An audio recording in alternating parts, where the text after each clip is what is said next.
Queridos, vamos então à hipótese ou lei de Amadeu Avogadro. Ele tem muito a ver, muito a contribuir para o avanço das nossas aulas. Vamos então, primeiramente, no item 5, falar do número de Avogadro, que nós já explicamos lá atrás. Qual é o número de Avogadro? Normalmente, a gente decora. Qual é o número de Avogadro? 602, 10 na 23. É um número absurdo. São 602 sextilhões. É um número bem alto. E, normalmente, a gente cancela o 02, aí o número de Avogadro fica 6, 10 na 23. A pergunta que se faz é, de onde é que Avogadro tirou esse número? Ele tirou de um raciocínio básico, que é, cada unidade corresponde a 1,66, 10 na menos 24 gramas. Tu lembra das partículas fundamentais do átomo, próton, elétron e nêutron? Veja lá na aula lá atrás. Você verá que a massa concreta do próton é 1,66, 10 na menos 24 gramas. Como é um número difícil de trabalhar, nós dizemos que a massa do próton é 1. O que é esse 1?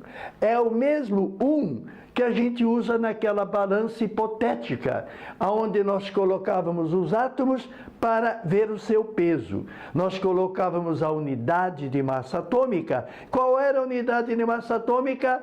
1/12 do carbono 12.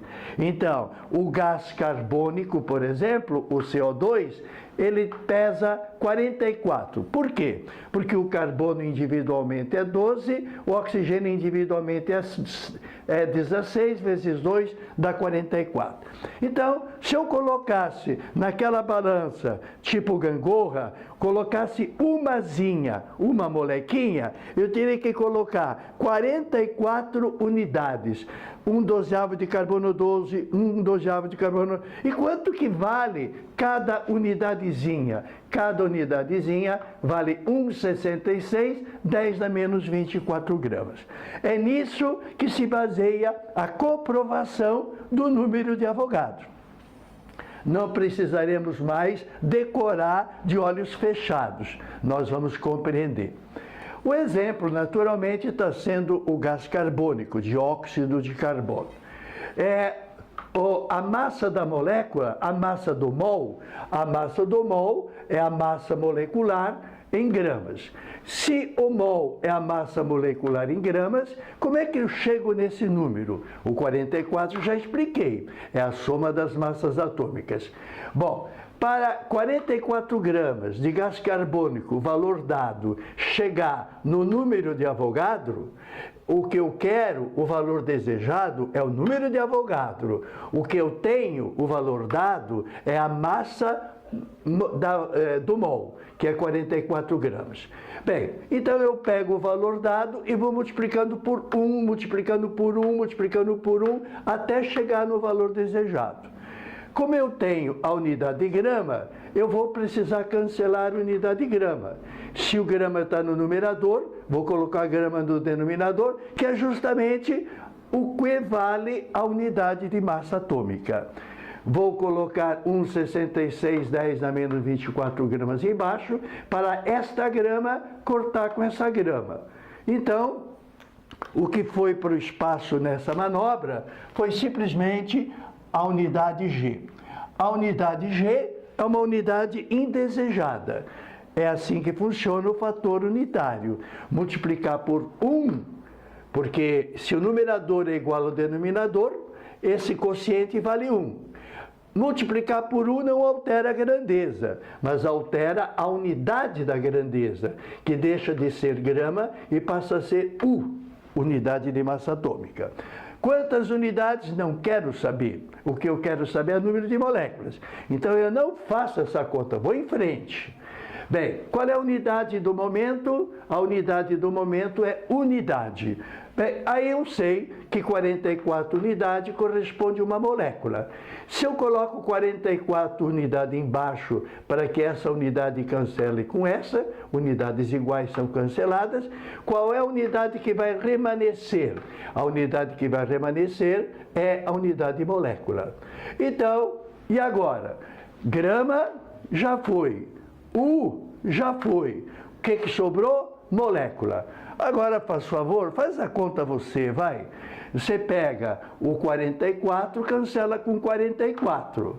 E aí? Aí tu vai dividir 1 por 1,66. E depois se aplica o 10 na menos 24. Quanto é que vai dar? Para qualquer substância, não é para o gás carbônico, qualquer substância, o número de Avogadro será igual para todas as substâncias. Se você estiver falando de ferro, por exemplo, aí vocês dirá que é o número esse número de átomos.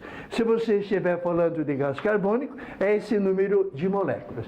E a esse monte de moléculas eu chamo de mol. Mol é a quantidade de matéria correspondente à massa molecular em gramas. Lembra que a palavra mol vem de molécula grama. A massa da molécula em grama tem o número fixo de quem? Do senhor Amadeu Avogadro. Olha, grande contribuição. Meu querido, muito obrigado. Mas tem mais. E aqui vem a parte mais curiosa para continuar, exatamente o Clapeyron, o Émile Clapeyron. Ele, o Amadeu Avogadro, ele vem com eu acho, faz uma hipótese. E essa hipótese, ele faz 1000 comprovações e o tempo, quando ele morreu, ainda estava na hipótese. Com o tempo, ela foi verificada. O que foi verificado? Abre aspas, volumes iguais de gases quaisquer, nas mesmas condições de temperatura e pressão, encerram mesmo número de moléculas.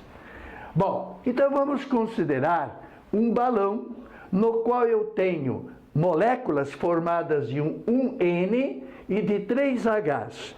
Estou falando de amônia, NH3. Se a minha molécula for NH3, é um gás, naturalmente, as suas moléculas são partículas de tamanho desprezível, que estão correndo vertiginosamente e colidindo uma com a outra, teoricamente sem haver atração, um choque completamente elástico. Nesse balão eu tenho, primeiro, volumes iguais. Qual é o volume que eu vou considerar igual? O volume que eu vou considerar igual, muito obrigado, Clapeyron, você me ajudou pra caramba. O volume que eu vou considerar igual será o 22,4. Então, nesse volume de 22,4, na temperatura considerada normal, temperatura 273 Kelvin, e na pressão considerada normal de uma atmosfera, eu tenho uma quantidade de moléculas, X. Vamos fazer de conta que eu não sei. Bem, no outro balão eu tenho são moléculas formadas de um C e de 2 O, de dióxido de carbono. Nesse segundo balão, o volume do balão é exatamente o mesmo, 22,4 litros. E a pressão também é igual. Claro, você pode ter volumes iguais com pressões diferentes. Aqui tem que ser volumes iguais, com pressões iguais e temperaturas iguais. Sabe quantas molequinhas tem aí dentro? Quer contar? Eu não quero não, eu vou acreditar. Eu vou acreditar no estudo de Avogadro. Ele já não disse que era 60210 na 23 moléculas?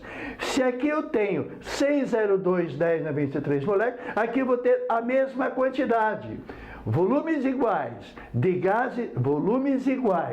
gases quaisquer, nas mesmas condições de temperatura e pressão, apresentam, encerram, têm ali dentro o mesmo número de moléculas. E naquele outro balão, o gás é diferente. O gás é oxigênio, formado de 2 átomos de oxigênio. Então, cuidado. Quando a gente fala oxigênio, a gente pode estar falando do átomozinho, a gente pode estar falando da molécula. O átomo é O, a molécula é O2. Chama-se, lembra? Substância simples, formada de átomos iguais.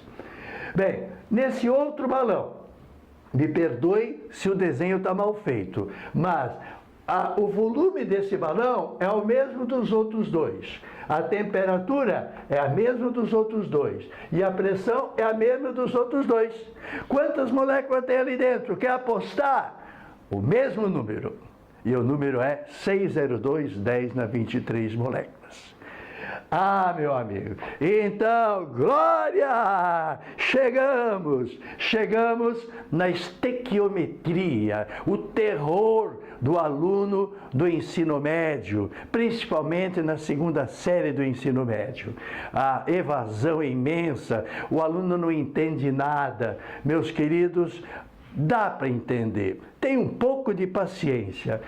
A maioria só decora. Eu procurei explicar tintim por tintim. 3 verbos: pesar, possuir e ocupar. Se você não é muito chegado, decora. Vai fazer o quê? Eu também, fazer um discurso em inglês é coisa sua. Eu não sei fazer isso. Você tem as suas habilidades, que Deus te faça com que desempenhe e valorize-se mais ainda. Eu te proponho considerar isso uma coisa sagrada daqui para frente. Qual é a coisa sagrada?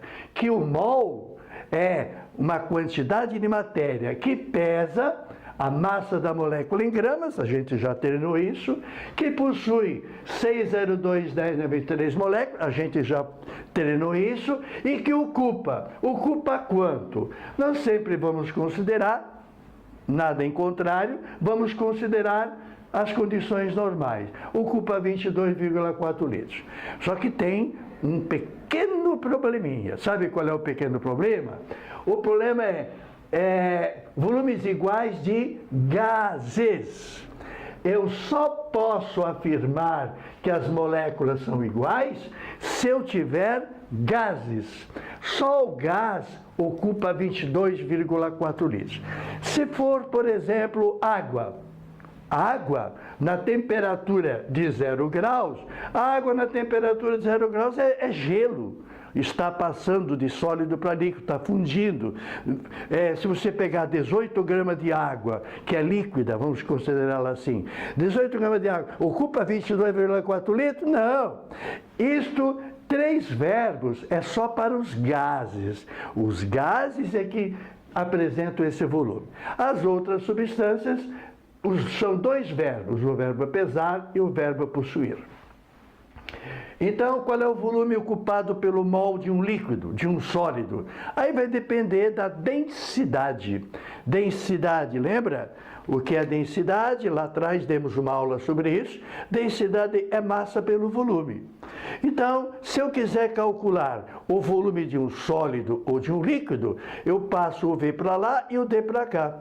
Eu pego a massa da molécula e vou dividir pela densidade. Se eu pegar a massa da molécula e dividir pela densidade, é que eu vou ter o volume do líquido ou do sólido, que varia totalmente, porque a densidade varia e a massa também varia. Agora, nos gases, sempre igual. E aí, então, está meu apreço por Avogadro. Aliás, meus amigos, eu quero aqui fazer, no dia do início das Olimpíadas Gloriosas do Rio de Janeiro, onde os preparativos, a inauguração será hoje às 18 horas, os preparativos vão terminar, os preparativos, às 19 horas. É tudo no jeitinho brasileiro. Bem, no dia glorioso do início das Olimpíadas do Rio, eu quero publicamente fazer homenagem a esses valorosos alquimistas que nos trouxeram tantas inovações, com as quais está sendo possível atualmente dar continuidade. E uma salva de palmas para o Boyle, salva de palmas para o Mariotti, salva de palmas para o Charles, salva de palmas para o Gay-Lussac, salva de palmas para o Clapeyron e um beijo nessa grande testa de Avogadro. Qual deles é o melhor? Todos são ótimos. E eu diria que o mais útil para você é este. É este. Por quê? Porque é o professor que estuda, que aprende e que ensina, faz com que esses conhecimentos possam ir para frente. Eu tenho alunos que são doutores, milhares de doutores de todas as formas, engenheiros, e eu continuo dando aula. Eu estou ali no feijão com arroz e eles vão para frente, fazem imensas pesquisas. Beijo para todos. Totti, ao seu dispor. Não estou falando desse professor, estou falando de você que está me ouvindo e também é professor. A profissão de professor é sagrada, é um sacerdócio, não é pelo dinheiro que você faz o que você faz. Agora, claro, esse é um assunto que nós poderíamos conversar, mas política vamos deixar de lado. Alô? Vamos então exemplificar a hipótese de Avogadro. A pergunta muito comum em concursos: qual a massa de gás nitrogênio? Primeiro, um gás ocupa um volume muito grande. Como é que eu vou colocar o gás na balança? É na balança que se pesa gás? Nina, não. Não é não. É através de Avogadro. Essa hipótese que virou lei serve inclusive para pesar os gases. Qual a massa de gás nitrogênio? É uma substância diatômica contida num balão de mesma capacidade, nas mesmas condições de outro balão. Então vamos, faz de conta que esse balão é o nitrogênio e o outro gás é o gás metano. Então esse balão tem o mesmo volume que esse balão. Não está dizendo que é 22,4. Só está dizendo de que os volumes são iguais e as condições são iguais. Se eu soubesse que o volume fosse 22,4, a temperatura fosse 273 e a atmosfera fosse a pressão, eu diria que o número de moléculas é o número de Avogadro de moléculas. Mas ele não diz qual é o volume, só diz que é o mesmo volume. E qual é a temperatura e pressão também não diz. Qual é a massa de gás nitrogênio contida num balão de mesma capacidade, medido nas mesmas condições de outro balão que tem 4 gramas de gás metano. Então, nesse balão eu tenho gás nitrogênio, eu quero saber a massa. E este balão tem gás metano, aqui eu sei qual é a massa. Vamos então, pelo nosso tradicional fator unitário, é o caminho indispensável. Você pode quebrar a cabeça de outra maneira, sofrendo, aqui não se sofre. É tranquilo. Qual é o valor dado? O valor dado são 4 gramas de metano. A esse valor dado, eu vou multiplicar sucessivamente por quocientes unitários. O primeiro quociente unitário, eu estou vendo aqui a informação das massas molares. Então, o mol pesa 28 e para esse, o mol pesa 16. Como é respectivamente, quem é cujo mol pesa 28? É o nitrogênio. E quem é cujo mol pesa 16? É o metano. Como eu estou falando de metano, eu vou trabalhar com 16. 16 gramas de metano corresponde a quê? 16 gramas de metano corresponde a 1 mol. 1 mol. eu tenho que ser extremamente rigoroso. Não é 16, é 16 gramas. E 16 gramas de quem? De metano. 16 gramas de metano é igual a um mol de quem? De metano.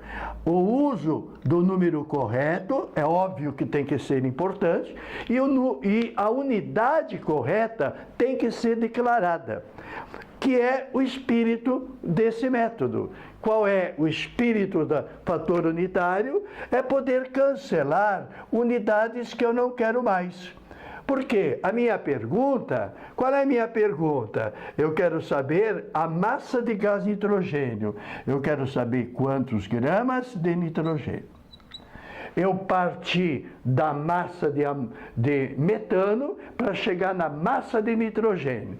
Então, a massa de metano não me interessa, cai fora. Muito bem, qual é a unidade remanescente? Mol de metano. Agora, vou multiplicar por outro quociente fracionário. Qual será esse quociente fracionário?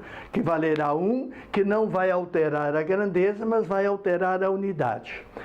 Esse quociente fracionário número 2 é o espírito da lei de Avogadro. Se os volumes forem iguais, não interessa quais sejam, se as condições forem iguais, não interessa quais sejam, o volume que está aqui vai encerrar uma quantidade de moléculas. Uma quantidade de moléculas que corresponde a uma quantidade de mol. A quantidade de moléculas no primeiro é igual à quantidade de moléculas que eu tenho no segundo. Ou a quantidade de mol que eu tenho no primeiro é igual à quantidade de mol que eu tenho no segundo. Como eu tenho mol de metano, eu vou colocar o mol de metano.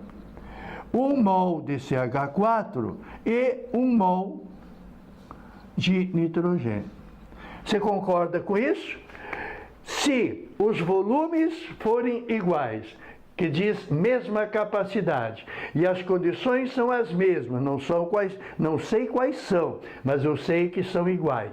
Então, 1 mol de metano, se tiver 1 mol de metano no primeiro, vai ter 1 mol de metano no segundo. Posso, com isso, simplesmente cancelar a unidade mol de metano e eu fico com 1 mol de nitrogênio. Foi muito importante a simplificação que eliminei a substância do primeiro balão. Vou agora encerrar o processo multiplicado por mais um fator unitário. Qual é o fator unitário da vez? O fator unitário da vez é a constatação de que se é respectivamente o mol de nitrogênio pesa 28 gramas. Então lá vai. 1 mol de nitrogênio pesa 28 gramas de nitrogênio. Com isso, eu posso, então, cancelar a unidade indesejada. A unidade indesejada não é mol, a unidade desejada é grama. Então, vamos lá. O que foi que sobrou? O que foi que sobrou não foi grama de nitrogênio? Sem multiplicar, sem dividir, sem nada, cheguei no fim. Por que cheguei no fim? Porque eu cheguei nas unidades que eu queria. Bom, normalmente os professores deixam barato. É simplificação. Você está vendo aqui que 4 com 16, aqui vai sobrar 4. 16 é 4 vezes mais do que 4. E o 28 com esse 4 vai dar 7. Então, qual é a massa que sobrou? A massa são 7 gramas de nitrogênio. Pesamos gás fundamentado na lei de Avogadro, que volumes iguais de gases quaisquer, desde que sejam medidos nas mesmas condições, encerram o mesmo número de moléculas. E aqui, então, está o glorioso Avogadro para nos ajudar. Dizer que se o mol tem um peso, se o mol possui, o mol ocupa. Então, fazendo de trás para frente, volumes iguais, muito bem. Volumes iguais, se os gases ocupam 22,4 litros, eles apresentam quantas moléculas? Se os volumes são iguais, apresentam o mesmo número de moléculas, que representa o mesmo número de mol. que por sua vez tem um peso. Volumes iguais de gases quaisquer nas mesmas condições de temperatura e pressão, no caso 22,4 se for nas condições normais, volumes iguais possuem mesmo número de moléculas, que corresponde a 1 mol se for 22,4 esse número, esse volume, e se for 602,10 na 23, o seu número de moléculas. Então, faça uma igualdade, uma identidade sagrada nos problemas que virão daqui para frente, na famigerada estequiometria. O que você vai usar? Que o mol pesa, que o mol possui, e se for gás na CNTP, o mol ocupa um volume. Tote ao seu dispor.